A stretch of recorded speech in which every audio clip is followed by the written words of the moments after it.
Hello and welcome to our channel. আজকে আমাদের বিশেষ যে প্রোগ্রাম WBCS 2022-এর যে সাকসেস স্টোরি, এবং আমার সঙ্গে একজন বিশেষ অতিথি রয়েছেন যিনি নিজের কঠোর পরিশ্রম, পাশাপাশি তার নিজের মেধার ভিত্তিতে আজ ওয়েস্ট বেঙ্গল সিভিল সার্ভিসে একটা খুব ভালো র্যাঙ্ক করেছে। আমাদের যে অতিথি তার সঙ্গে আমি পরিচয় করে দেবো। আছে পৃথ্বী স্যার, যিনি WBCS 2022-এ ওভারঅল র্যাঙ্ক 14 এবং রেভিনিউ সার্ভিসে তিনি র্যাঙ্ক 1 করেছেন। আমি আবারও রিপিট করছি, রেভিনিউ সার্ভিসে প্রথম স্থান অধিকার করেছেন। স্যার, প্রথমেই আপনাকে আমাদের চ্যানেলে একদম ওয়েলকাম জানাই। স্যার, আপনি এত ভালো একটা রেজাল্ট করেছেন, তার জন্য আমাদের চ্যানেলের পক্ষ থেকে আপনাকে অনেক অভিনন্দন। অনেক অনেক ধন্যবাদ আপনাদের সকলকে এবং চ্যানেলের যারা ভিউয়ার্স আছে তাদের সকলকে। আশা করি একটা গাইডেন্স টাইপের একটা আইডিয়া ডব্লিউবিসিএস সম্পর্কে দিতে পারবো। হ্যাঁ স্যার, প্রথমেই আমি আপনাকে জিজ্ঞাসা করব যে আপনার ছোটবেলা থেকে আজকে এই সাফল্য, সেটা একটু ছোট করে আমাদের যারা ভিউয়ার্স রয়েছে তাদের উদ্দেশ্যে একটু শেয়ার করুন। হ্যাঁ, আমি রহরা রামকৃষ্ণ মিশনে ক্লাস 12 পর্যন্ত বছর পড়াশোনা করেছি। প্রথমে মাধ্যমিক উচ্চ মাধ্যমিক রহরা রামকৃষ্ণ মিশন থেকে, তারপর স্কটিশ চার্চ কলেজ থেকে কেমিস্ট্রিতে অনার্স করেছি। পরবর্তীকালে এরপরে আমার কিডনি ট্রান্সপ্লান্টেশন হয়েছিল এবং আমার একটা ইনবর্ন প্রবলেম ছিল, যার জন্য আমার কিডনির সমস্যা অ্যারাইজ করে, বাট ফার্স্ট স্টেজে ডিটেক্টেড হয়নি। তো তখন ডিটেক্টেড হয় এবং তখন আমার ট্রান্সপ্লান্ট করতে হয়। তো তারপরে আমি একটু আনশিওর ছিলাম, আমি কেমিস্ট্রি নিয়ে ফার্দার স্টাডিজ করতে চেয়েছিলাম, বিশেষ করে আমার পিএইচডি করার ইচ্ছা ছিল। বাট যেটা হয়েছিল সেটা হচ্ছে যে ডক্টররা বলেছিলেন যে যেহেতু টক্সিক সাবস্টেন্স বা টক্সিক এনভায়রনমেন্টে থাকতে হয়, তো সেই ক্ষেত্রে কেমিস্ট্রি নিয়ে পার্সিউ না করাটাই ভালো। তো তখন আমি প্রাইভেট টিউশন করতাম, ক্লাস 9-10 স্টুডেন্টদের পড়িয়েছি এবং I was quite unsure about what to, concretely ঠিক আইডিয়া ছিল না যে কি করবো জীবনে। তো তারপর আমার ডক্টরই আমাকে বলে যে তুমি তো you are keeping quite well now, তো তুমি এখন গভর্নমেন্ট সার্ভিসের দিকে যদি প্রিপারেশন নাও তো ভালো হয়। তো গভর্নমেন্ট সার্ভিস বলতে আমি ডব্লিউবিসিএসই বুঝেছি। আমার একটা ব্যাপার হচ্ছে যে ডব্লিউবিসিএস এর আমি কোনো পরীক্ষায় কখনো অ্যাপিয়ার করিনি। তো আমার 2018 মাঝে আমার ডব্লিউবিসিএস এর প্রিপারেশন স্টার্ট হয়। 2019 সালে আমি ডব্লিউবিসিএস এ প্রথমবার অ্যাপিয়ার করি, প্রিলি এবং মেইনস ক্লিয়ার করি। কিন্তু 2020 সালটা যেহেতু কোভিড এর ইয়ার ছিল, তখন কিছু হয়নি ইন্টারভিউ এটসেট্রা। 2021 সালে আমার ইন্টারভিউ হয় এবং আমার প্রথম অ্যাটেম্পটে আমি কোনো সার্ভিস ডব্লিউবিসিএস এ পাইনি। আমার সেকেন্ড অ্যাটেম্প ছিল 2020, যেটাতে আমি ডব্লিউবিসিএস গ্রুপ সি ক্লিয়ার করে এখন land and land reforms A revenue officer হিসাবে ওল্ড মালদা ব্লকে কর্মরত রয়েছে। এরপর থার্ড অ্যাটেম্প ছিল 2021 সালে। 2021 সালে আমি 1.5 নাম্বারের জন্য আমি একটা চেয়ার মিস করি ডব্লিউবিসিএস গ্রুপ এ তে। হুম। অর্থাৎ আমি আনসাকসেসফুল ক্যান্ডিডেটদের মধ্যে টপ করেছিলাম। মানে আমার একটা বেসিক্যালি আমার লিটারালি একটা চেয়ারের দরকার ছিল আর কি। আর তারপরে 2022-এ এবছর আপনি যেভাবে বললেন সেই রকম আমার রেজাল্ট হয়েছে।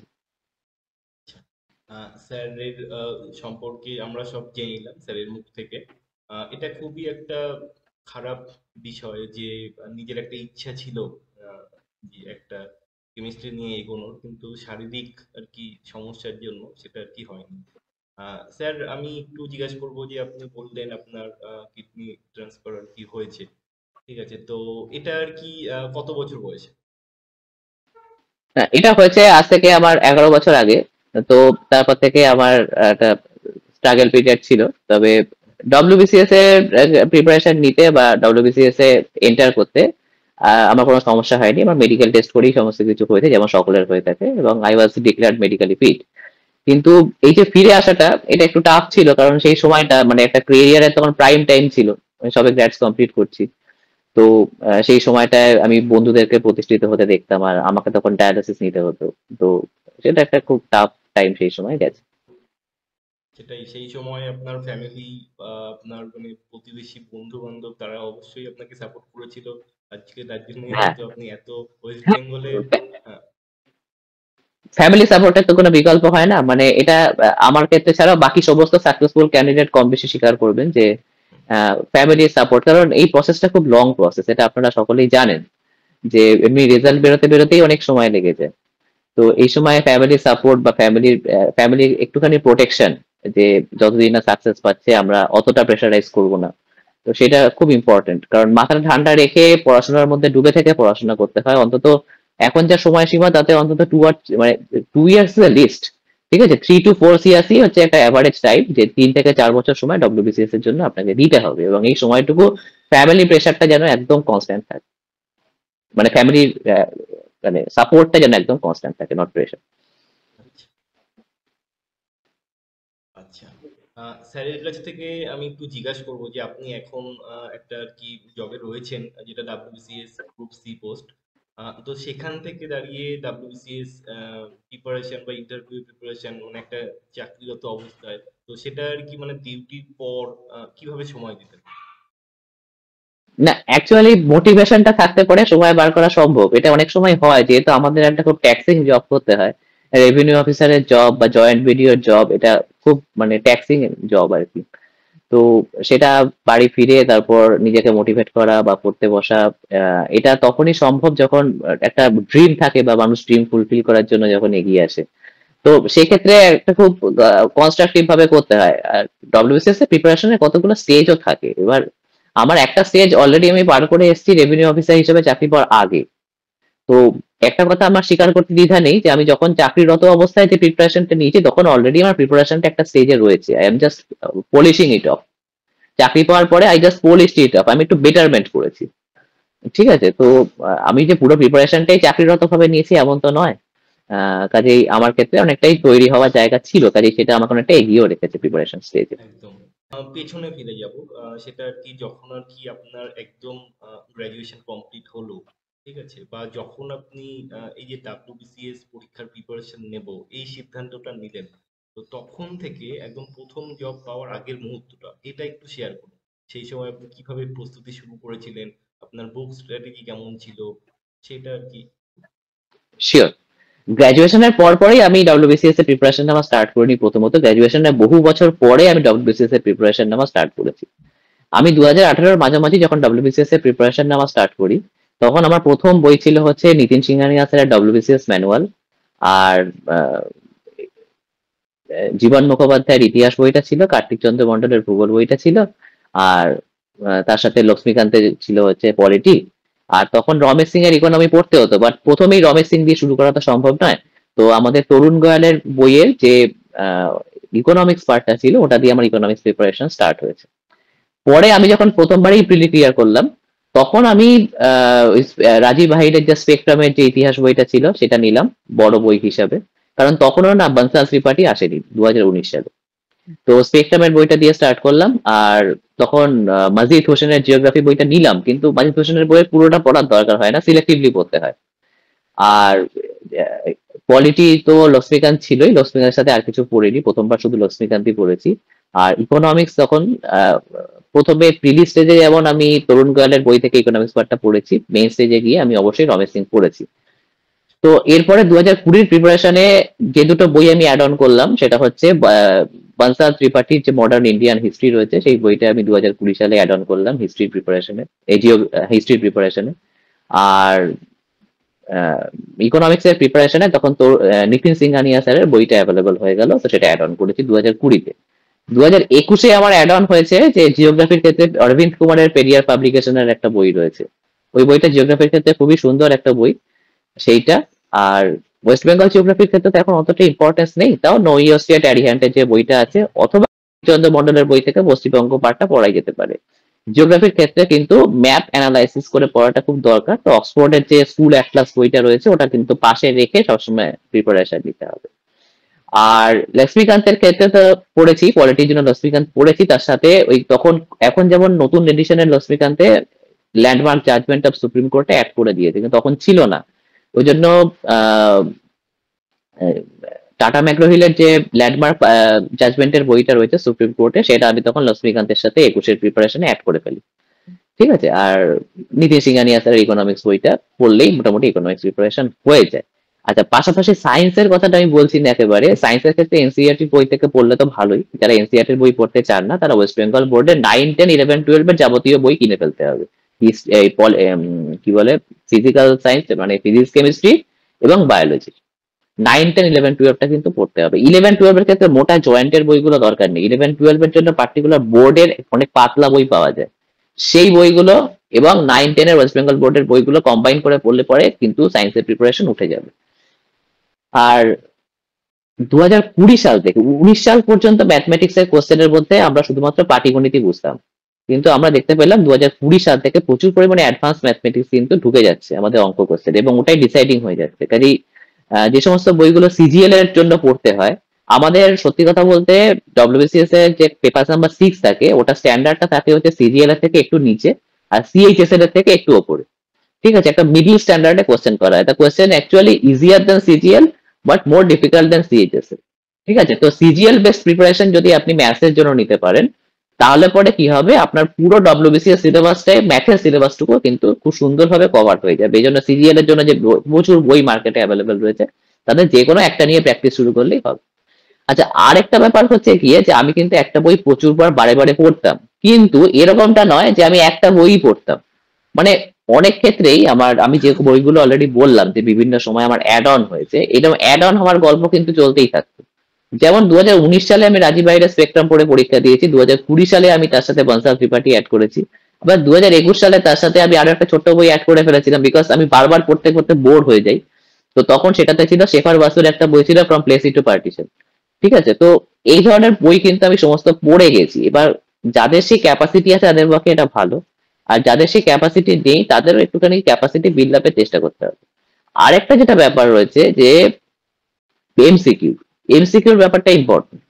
এবার প্রশ্ন হচ্ছে, আমি বোকার মতো 2019 সাল 2020 সালে আমি শুধু একাডেমিক প্রিপারেশন নিতাম। ঠিক আছে, আমি এমসিকিউ বই পড়তাম না, কিন্তু পরবর্তীকালে আমি এমসিকিউ বই নেওয়া শুরু করেছি 2021 সালের প্রিপারেশনের সময় থেকে। এবং 2021 সালে ওই আড্ডা 24/7 এর একটা জেনারেল স্টাডিজ এর এমসিকিউর বই আছে, ওই বইটাই আমার মনে হতো সব থেকে ভালো। এবার ওই বইটা স্পেশালিটি কিছু নেই, অ্যাকচুয়ালি যেটা করে সেটা হচ্ছে পিএসসি অনেক সময় অন্যান্য স্টেটের পিএসসির কোশ্চেনটা কপি করে দিয়ে দেয়।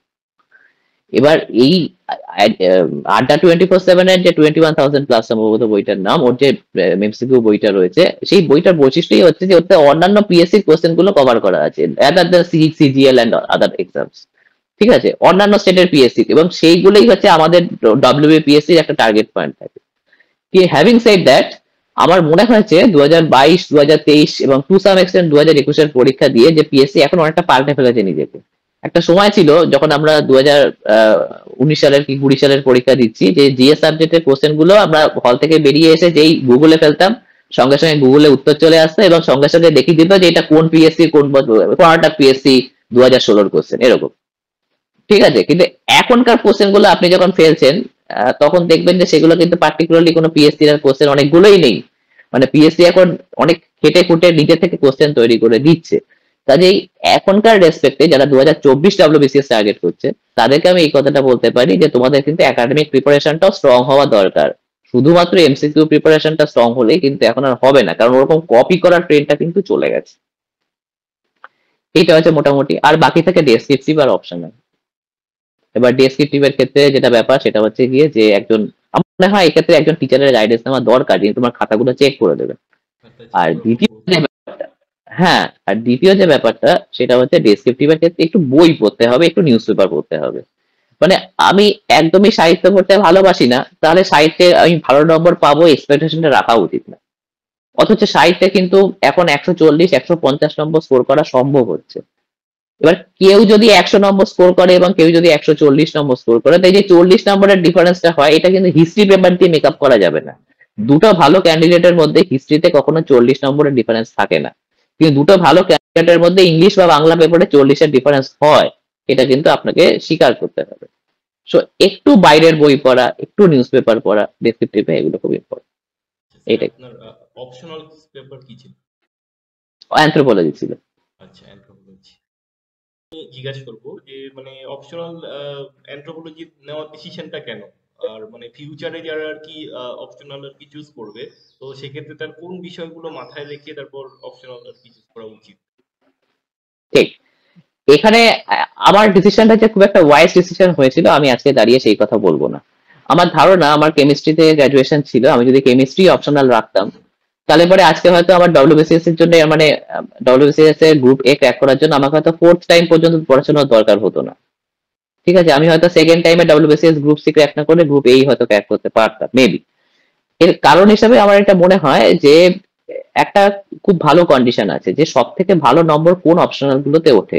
এক নম্বর হচ্ছে সায়েন্সের অপশনাল গুলো, সেগুলো যদি নেওয়া যেতে পারে, যেমন ধরুন mathematics, physics, chemistry, computer science, statistics, এই ধরনের অপশনাল গুলো যদি আপনার থাকে, তাহলে পরে কিন্তু আপনার নম্বরটা কিন্তু 300 আপনি টার্গেট করতে পারবেন। Whereas আপনার যদি কনভেনশনাল অপশনাল থাকে, যেমন হচ্ছে হিস্ট্রি, অ্যানথ্রোপোলজি, সোশিওলজি, সাইকোলজি, এই ধরনের অপশনালে কিন্তু ওই নম্বরটা আমি দেখেছি যে ওই 50% কাছাকাছি গিয়ে কিন্তু থেমে যেতে চায়।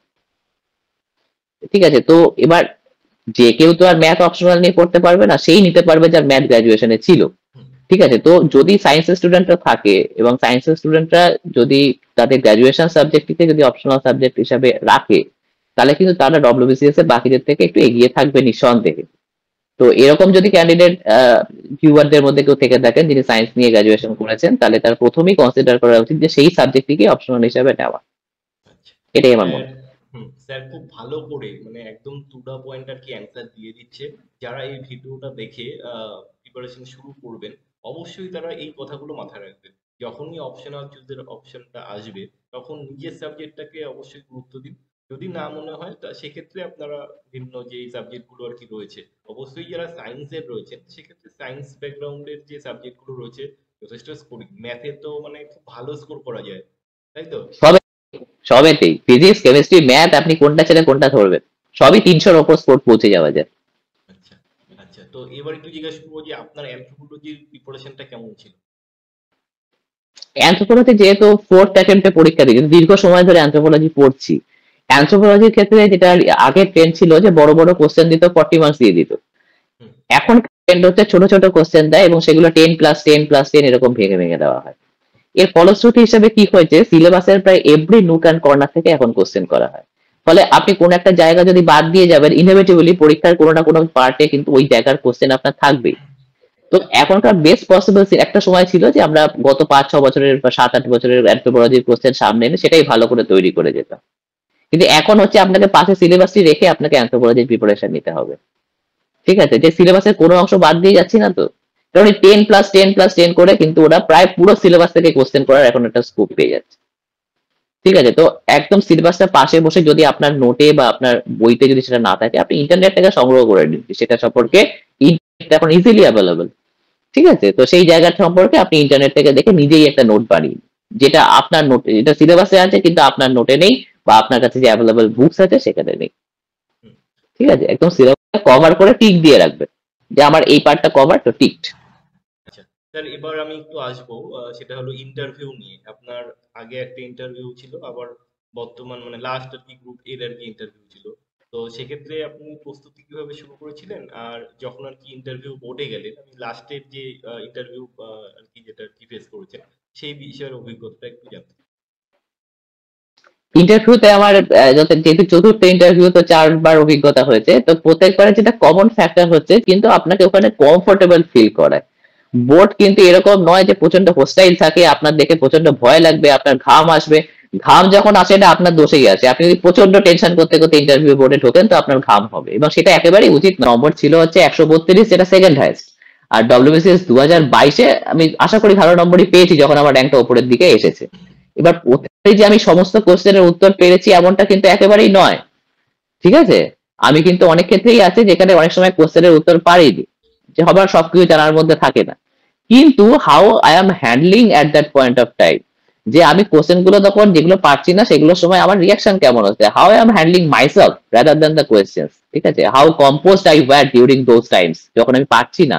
এইটা কিন্তু খুব ম্যাটার করে, কারণ পাবলিক সার্ভিস দেওয়ার সময়ও আমাদের অনেক সময় এরকম সিচুয়েশন আসবে যেখানে হয়তো আমরা ঠিক একটা টাফ সিচুয়েশনের মধ্যে পড়ে গেছি, কিন্তু তাও তো আমাদের কুল অ্যান্ড কাম হেঁটে পাবলিককে হ্যান্ডেল করতে হবে।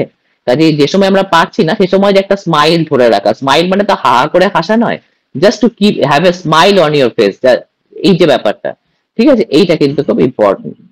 ঠিক আছে, এবং আমি জানি না বলতে নেই, সঙ্গে সঙ্গে সবসময় চেক করে নিতে হবে যে স্যার আমি এটা চেক করে নেবো, এটা আমার এখন জানার মধ্যে নেই কিন্তু আমি ডেফিনেটলি স্যার এটা চেক করে নেবো। ঠিক আছে, ওরা অনেক সময় তোমাকে চ্যালেঞ্জ করবে। এবারের বোর্ডের আরেকটা বৈশিষ্ট্য ছিল যে এবারের বোর্ড কিন্তু চ্যালেঞ্জ করছিল। ঠিক আছে, যে না না তুমি এটা ঠিক বলছো না, বা আপনি এটা ঠিক বলছেন না, এই ব্যাপারটা। এবার তুমি তুমি যদি 100% শিওর হও যে তুমি ঠিক বলছো, তাও বোর্ড তোমাকে চ্যালেঞ্জ করছে, তাহলে বলবে যে স্যার আমাকে এরকমই জানা ছিল, তো আপনি যখন বলছেন তাহলে আমি একবার চেক করে নেবো ব্যাপারটা। কিন্তু বোর্ডের সাথে কখনো আর্গু করতে নেই। ঠিক আছে, আমরা নতমস্তকে বোর্ডের কথা স্বীকার করে নেবো এবং বলবো স্যার আপনি যখন বলছেন তাহলে নিশ্চয়ই আমাকে আমি আর ব্যাপারটা দেখে নেবো, আমার কিছু বোঝায় অসুবিধা রয়েছে। But don't ever challenge the board and stick to your point. ঠিক আছে, এই ব্যাপারটা হচ্ছে গিয়ে how you shall conduct yourself in future with your superiors, এই ব্যাপারটা কিন্তু চেক হয় সেখানে। ঠিক আছে, তো এই ব্যাপারটা ইন্টারভিউর ক্ষেত্রে খুব ইম্পর্টেন্ট। ইন্টারভিউ বোর্ড তোমাকে কমফোর্ট করার চেষ্টা করবে এবং তুমিও ওখানে গিয়ে কোনো অবস্থাতে একগুয়েমি দেখাবে না এবং জানি না কথাটা বলবে না, বলবে চেক করে নেবো। ঠিক আছে, এইটাই হচ্ছে রীতিটা। আচ্ছা, থ্যাংক ইউ স্যার। আপনি অনেক ভালোভাবে আমাদের সকলের জন্য আর কি খুব মানে ক্লিয়ারলি আর কি বুঝিয়েছেন। হুম। লাস্ট একটাই বলবো যে নেক্সট যারা আর কি প্রিপারেশন নিচ্ছে, ঠিক আছে, নেক্সট যারা আর কি ধরুন সবে গ্র্যাজুয়েশন কমপ্লিট করলো, তাদের জন্য আপনি কি বলবেন? যারা ডাব্লিউবিসিএস এর প্রিপারেশন নিতে চাইছো, তারা প্রথমেই বলবো যে খুব ডেপ থেকে পড়বে, মুখস্থ বিদ্যার এখন সুযোগ নেই। একদিক থেকে এই কারণে সুযোগ নেই যে আমাদের এমসিকিউ প্যাটার্ন যদি থাকে তাহলে পরে তার কোয়েশ্চেন গুলো এখন হচ্ছে কিন্তু অনেক বেশি ডেপথে গিয়ে, অনেক বেশি পেনেট্রেটিং, অনেক ডিপে গিয়ে কোয়েশ্চেন আসছে। সেক্ষেত্রে কিন্তু মুখস্থ বিদ্যার চান্স ক্রমশ কমে যাচ্ছে এক। আর যদি ডেসক্রিপটিভ প্যাটার্নই কোয়েশ্চেন হয় তো সেই ক্ষেত্রে তো তোমাকে নিজস্ব মেন্টাল এজিলিটি তো অ্যাপ্লাই করতেই হবে সেখানে, সেই সমস্ত জায়গাতে গিয়ে বইগুলো পড়ো, খুঁটিয়ে খুঁটিয়ে পড়ো, একটা বই বারবার পড়ো, এবার একটা বই বারবার পড়া কমপ্লিট হয়ে গেলে আরেকটা বইতে শিফট করার চেষ্টা করো। ঠিক আছে, একটা সময় সাপেক্ষ দীর্ঘ প্রিপারেশন তোমাদের সামনে ওয়েট করে আছে, কিন্তু দেখবে যে ডব্লিউবিসিএস থেকে ভালোবেসে পড়তে হবে। কারণ কি দেখুন, এই যে আমাদের হিস্ট্রি, জিওগ্রাফি, পলিটি, ইকোনমি, এগুলো যে আমাদের পড়তে হয়, শিখতে হয়, একজন গুড সিটিজেন হতে গেলে কিন্তু এই বইগুলো আমাদের সত্যিই জানা দরকার। আমাদের কিছু পলিটিক্যাল নলেজ, কিছু ইকোনমিক্যাল নলেজ, কিছু হিস্টোরিক্যাল নলেজ, কিছু জিওগ্রাফিক্যাল নলেজ আমাদের সকলের থাকা দরকার। কাজে এটাকে পরীক্ষার জন্য তো ভাবতেই হবে। আর দ্বিতীয়ত হচ্ছে একজন গুড সিটিজেন হিসেবে থাকার জন্য এই নলেজ গুলো আমাদের যে গুরুত্বপূর্ণ, সেই জন্য এটা খুব আনন্দ সহকারে সিলেবাসটাকে যদি গ্রাস করা যায় তাহলে প্রিপারেশন প্রসেসটাও সহজ হবে এবং অবশ্য পরে সাকসেস তো আসবেই আসবে। ঠিক আছে স্যার, অনেক ধন্যবাদ আপনাকে। আমি আপনার জন্য মানে অবশ্যই প্রে করব যে ফিউচার যে আপনার কর্মজীবন সেটা খুব ভালোভাবে আপনি কাটান। আর পাশাপাশি এরকম আমাদের যারা আর কি ভিউয়ার্স রয়েছে, ফিউচারেও আমি মানে রিকোয়েস্ট করব যখন আর কি আবার কোনো ইন্টারভিউ আসবে তখন আরেকবার আপনি আপনার একটা সাক্ষাৎকার নেব যেখানে শুধুমাত্র ইন্টারভিউ রিলেটেড যে বিষয়গুলো আর কি রয়েছে সেই বিষয়। তো অবশ্যই। আজকের ভিডিওটা আমি এখানেই শেষ করছি। এবং আপনারা যারা দেখছেন ভিউয়ার্সরা, এরকম ভিডিও আমাদের মেনলি উদ্দেশ্য এটাই যে যারা আর কি একদম আহ, শুরু করছে প্রিপারেশন, তাদের গত 2019 সাল থেকে আমি প্রত্যেকটা বছর এভাবেই যারা সিলেক্টেড হয় ক্যান্ডিডেটরা, এরকম স্যারের মতো প্রত্যেকেরই আর কি ইন্টারভিউ বা সাক্ষাৎকার বা তারা কিভাবে আর কি প্রিপারেশন নিয়েছে, শুধুমাত্র এটাই উদ্দেশ্য যে নেক্সট যারা আর কি প্রিপারেশন নেবে তারা যেন কিছু ক্ষেত্রে হলেও উপকৃত হয়। তো স্যার, আজকের ভিডিওটা তাহলে এখানেই শেষ করলাম। ধন্যবাদ।